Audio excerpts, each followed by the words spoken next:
ক্ষমতায় এসে বিশ্বের বিভিন্ন যুদ্ধবন্ধের বার্তা দিল বাণিজ্য যুদ্ধে বেশ ভালোভাবেই জড়ালেন মার্কিন প্রেসিডেন্ট ডোনাল্ড ট্রাম্প। এরই মধ্যে মেক্সিকো, কানাডা ও চীনের ওপর দিয়েছেন অতিরিক্ত শুল্ক আরোপের ঘোষণা, যার প্রতিশোধ নেওয়ার অঙ্গীকার করেছে প্রতিবেশী কানাডা, মেক্সিকো। তবে চীন বলছে বাণিজ্য যুদ্ধ বা শুল্ক যুদ্ধে শেষ পর্যন্ত কেউই বিজয়ী হবে না। ক্ষমতায় এসেই একের পর এক বিতর্কিত পদক্ষেপ নিচ্ছেন মার্কিন প্রেসিডেন্ট ডোনাল্ড ট্রাম্প। দিয়েছেন একের পর এক নির্বাহী আদেশ, তুলেছেন নিষেধাজ্ঞার ঝড়। তারই ধারাবাহিকতায় সবশেষ ঘটল কানাডা, মেক্সিকো ও চীনের ওপর যুক্তরাষ্ট্রের অতিরিক্ত শুল্ক আরোপের ঘটনা।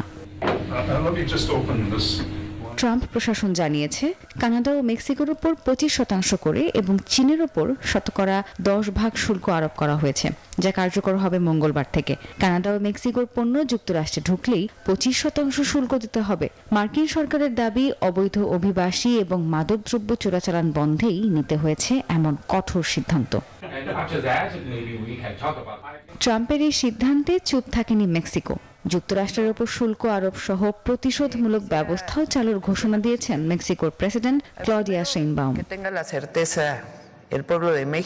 যুক্তরাষ্ট্রের উপর প্রতিশোধমূলক সমান শুল্ক আরোপ করেছে কানাডাও। রবিবার দেশটির বিদায়ী প্রধানমন্ত্রী জাস্টিন ট্রুডো জানালেন, আগামী কয়েক সপ্তাহ কানাডীয় ও মার্কিনীদের জন্য কঠিন হবে। $155 বিলিয়ন মার্কিন পণ্যের উপর 25% শুল্ক আরোপ করা হবে। যুক্তরাষ্ট্রের উচিত কানাডার সাথে অংশীদারিত্ব করা, শাস্তি দেয়া নয়। এদিকে শুল্ক ইস্যুতে চীনের অবস্থান সামঞ্জস্যপূর্ণ এমনটাই জানিয়েছে শি জিনপিং প্রশাসন। তবে বাণিজ্য বা শুল্ক যুদ্ধে কেউই জয়ী হবে না। Desk report, news 24।